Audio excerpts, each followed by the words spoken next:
Hello and welcome to the demonstrational video on the 2017 Burstner Lyseo 728. And we'll just run you around the outside controls and then we'll move on to the controls on the inside. So we'll start first things first with the cab. The bonnet catch for these is just on the inside of the door here and is just here. So when you need to open the bonnet, that's where you go to. The blinds for the cab and the side windows are here. So the way you do that is just pinch those two together, draw that across, and that's the darkening blind for the cab. Exactly the same on the front. Pinch those together, draw across. There's a little section there that comes out of the way to make way for the arm of the rear view mirror. And then there's a magnetic strip across here which fixes onto the corresponding blind on the other side. While we're here, the tyre pressures are displayed on this pillar here, but I would refer to the tyres themselves as this vehicle uses specialist tyres with hardened sidewalls so that you don't get flat spots when the vehicle is left parked up for extended periods of time. This is your fuel filler cap. You need the key for that. So diesel in there, you need the key to open that up. So we'll move on to the fluids under the bonnet. Okay, so under the bonnet we've got washer fluid, just on that blue cap there, coolant, brake fluid, engine oil, dipstick. If you ever need to jump start the vehicle, the earth goes onto that terminal there as marked by that label just there, and then there's a positive which you'll need a key for sometimes to get into. You just put the key into there like that,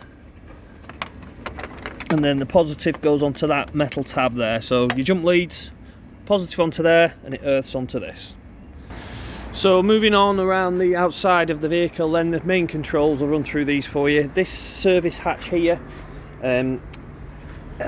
so we've got, this is where you fill up the water, so the main water supply and tank for the vehicle is this here. To do that, open up that, fill a nozzle. This here we'll come back to in a second, but the main function of this black plastic tab here is to go over there like that, so that when you fill in this with a hose pipe you don't get overspill going into the door there. So you just fill this until you can see it pouring out. Best just to keep an eye on it, but that's how it's filled, and that's your overflow flap. There is if you ever needed to clean the tank out, then take that off and then you can get access into the tank. Make sure when that goes back on it's fully tight, because otherwise you've got water coming up here when you're filling it and it'll pressurise through that seal and you'll get spillages through there. It is very important that this is emptied in freezing conditions, otherwise water could be left in there. It'll expand, form ice, expand, and then crack the tank, which is really disastrous. So in order to drain this down, you turn in this knob here anti-clockwise. You'll hear a click, and then it will have drained down to 20 litres. So that's like operational transportation of the water. So you can, when they're calculating the weights, 20 litres is 20 kilos. So it will allow you to drain down to 20 litres, which is 20 kilos, and then a further turn on it will then completely drain the tank down, and that's how it must be for winter and storage use. The electric cable, which it doesn't come with, but we've got those in the shop, goes onto here.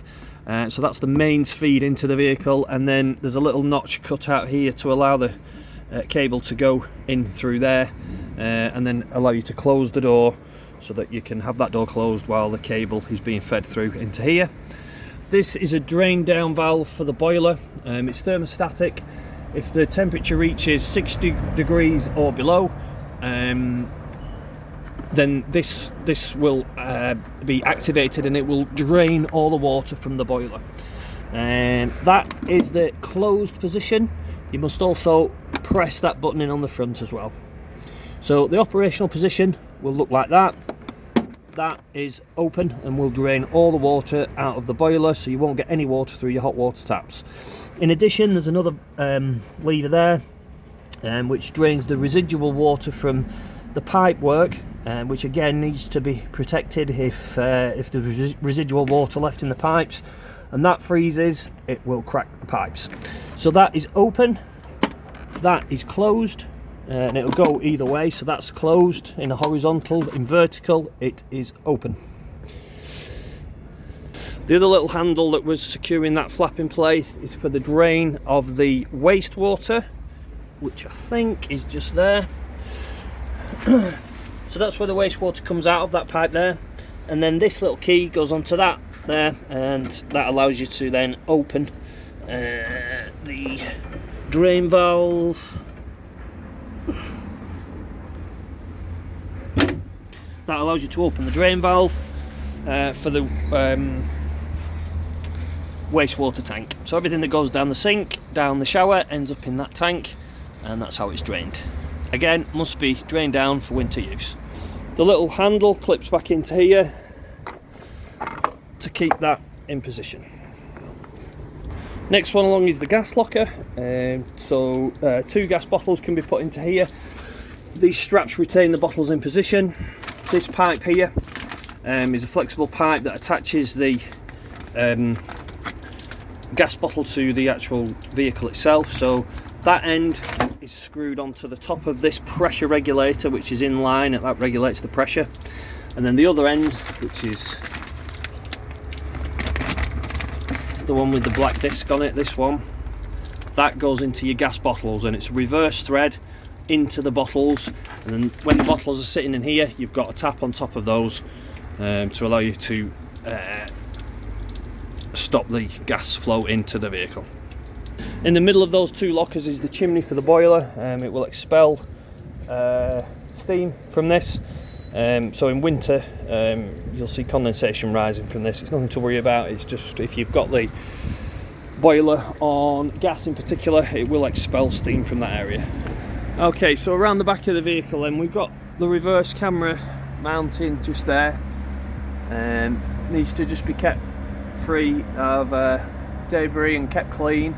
If you've got water on there, it will distort the image, but that's where the reverse camera is. As we move around to this side, we've got the garage. We have a tool kit there, although it doesn't come with a spare wheel. If you were lucky enough to get a puncher, this is the repair kit that comes with them. We've got the carpets there. There's an awning winder in there, but there is a separate video on how to operate the awnings. I'll see if I can put that in the description if I remember, but if not, there is one on our YouTube channel for the awning operation. So moving around, this is a external mains socket. So you've got mains coming in around the other side of the vehicle, mains coming out here. You've got 12 volt as well, which you will need an adapter for. Again, we sell those in the shop, but it's not a standard cigarette size, that one. And then we come on to the toilet cassette. So this lock here, I'll just open that up and then I'll show you how that works. So with the locker door open then, there's an indication inside on the toilet itself to tell you when this needs filling, but you can actually see that it needs filling from the inside. But when it needs emptying, you lift that handle up there, slide this out, and to empty it, take that nozzle off there, take the cap off the end, and then pour from this here, turn it this way around and then pour out like that. As you're doing so, press this button in, it lets air in as the liquid is coming out, so it sort of comes out in one in one go, so rather than it glugging. To get this back in and also to get it out, this lever here must be facing forwards, which will become clear when I show you this. So to open this up, and pour the chemical into it.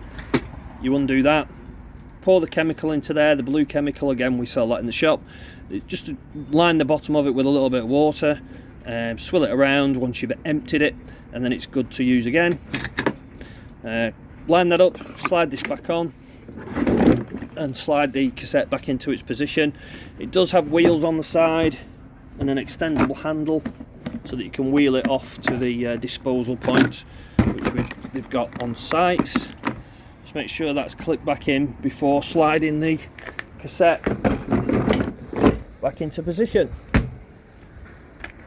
So I'll just start at the front and work my way towards the back. These are captain's chairs that will swivel around. To do that, you open this lever up here like that, and then that'll allow you to swivel the seat around. Same on the driver's side. This model has an extendable leaf table which will spin around. You just pull this lever down here, and then that will allow you to swivel this leaf around this way. It will go all the way around, but obviously the chairs are in the way just at the moment, but that's how you do the extendable leaf on the table. Okay, so next to the door here we've got the control panels. The Burstner one's really straightforward. That switches everything off, with the exception of some of these lights which are controlled by these switches here. So you need that switched on to get your van operational essentially. Top one here is your leisure battery. So this indicates here, these LEDs indicate what level your battery is at. The lower one is your engine battery, so as you can see both in good condition. On this side we have the freshwater level, so we're not showing any indication on this side here, so we know that there's no fresh water in it, as was shown when I showed you the freshwater tank. This one here is your water pump, so that has to be switched on in order to get any water out of your taps. What you need to do is, when you first fill up with water, obviously you'll have air in the pipes, so what you then need to do is switch your tap on to both hot and cold with the single lever tap, and wait until you get a pure flow of water coming out of here. You then know that the boiler is full, and you've purged all the air out of the system in the pipes. And then finally the bottom one here is the wastewater tank. Now I've just set that to empty, so obviously it's not indicating here. They're not deadly accurate. Sometimes they'll only give you sort of a quarter, a half, 3/4 or full, so it'll never give you a deadly accurate reading on the water gauges. So this model's fitted with the optional drop-down bed above the dinette. That's operated via this key protected switch here, so the key, it won't work with the key out. You've got to have the key in and turn to that position, and then obviously you're just pressing this button for up and down operation of the bed. It's preset to its lowest position, so it'll stop before it damages the bulkhead here. So that's the bed in its lowest position.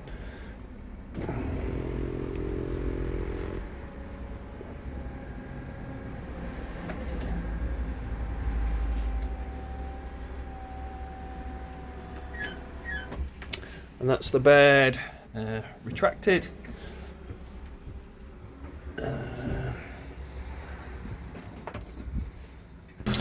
Sorry, just back to the control panel. This is the heating system, so this deals with the boiler. To switch this on, you just make a press on this dial here and it'll come on. So the first control is the heating of your motorhome.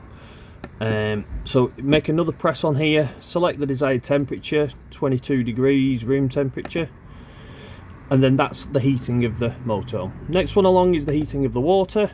So you've got a few settings here. You've got off, eco, which is 40 degrees, hot, which is 60 degrees, or boost. Boost will take priority from the heating of the motorhome and take it to the water. I would just leave it on hot at 60 degrees and then mix it with cold water, so you've got a lot of warm water. I'm just going to turn this off so it doesn't go to fail. If you want to come out of any of the menus, you just press this back button here. So the next one along is you're selecting your fuel, your desired fuel type. To press that, so we've got gas only, mix of electric and gas on 1 kilowatt, mix of electric and gas on 2 kilowatts, electric on 1 kilowatt, electric only on 2 kilowatts. Again, make a depression to go back. This, you can just have the fan running on its own if you don't want any heat, and that's that setting. This has gone to fail because we don't have any electric coming in. If that happens, if you've no gas and then you've no electric coming in, it will go to fail and it'll give you that fault code. Okay, so with that back up and running, switch that off so it doesn't fail again. You've got your fan setting there. You can just switch it to vent, as I said, if you want, so that it'll just blow cool air around. You can set your heating to come on at a certain time and off at a certain time in that menu. That selects your time, sets your time on the clock, and then you've got a settings menu as well. Again, all explained in the instruction manual that comes with it, but they're the main controls that you need to deal with across the top there. To switch it off, you just make another long press on there, and that's the boiler switched off. So moving around the vehicle in a methodical manner then, we've got the toilet operation for the inside. So to use the toilet then, this switch here opens and closes that black blade which I showed you how to open the cassette with. So that's directly connected to this black blade which is inside here. That's opening and closing it. So to use the toilet then, lift the lid, open the blade, use the toilet, press the flush button, which is this button here, and then close the blade back up. Obviously you want that closed as you're travelling, otherwise there's liquid underneath swirling around which could overflow, which you don't want. When it's full, there's an indication there to tell you that it's full, but when you open that blade you can actually see down into what the water level is. But obviously you're using the chemical, it's all just a blue liquid, so nothing too unsavoury there. Shower straightforward, it's a single lever mixer tap with a door on it. Make sure when you're travelling that's in that position, because this will sway around, it'll crack this plastic or damage the liner of the shower, which is even worse than the door. So with the bed then, we've got two single bed arrangement. You can put this cushion in the inner piece here to make one big double. There's a step underneath which pulls out. You've got wardrobes either side. That's it for this section. Moving on to the fridge. It's a three-way fridge. It'll use 3 different power sources, either gas, electric or 12 volts. So to switch it on, power it up. So at the moment we've got it set to gas. You can, if you want, select mains electric or 12 volt. It's telling us that we haven't got any 12 volt because the engine isn't running, so this runs off the engine alternator. So that's for transit cooling. It won't get cold on that. You need to get it cold at home first on electric or gas, and then move over to this, which will keep it cold as you're traveling. You can just opt for the automatic button, which will automatically select the most relevant power source. It'll look for electric first, then it'll try and find gas, then it'll try and find 12 volt. So if you move off, the fridge does the work of changing over the power supply. This changes your temperature. On a really hot day you want it working harder. On a cold day, don't have it at full blast, it'll ice up the fridge, so just adjust your temperature here in accordance with the ambient temperature outside. Switch it off, long press on there, and that's your fridge. You can actually take out that freezer section box if you don't want a freezer. That will slide out. The instructions for doing that are on the front here. We've got a microwave fitted in the top cupboard there, straightforward, just a microwave. Got the oven below. You turn the dial here that way for the grill and the other way around for the oven. So that concludes the main controls for the new motorhome. if you've got any questions, I'll be happy to answer those when you collect the new motorhome tomorrow. If not, we look forward to seeing you when you're collecting your new motorhome tomorrow.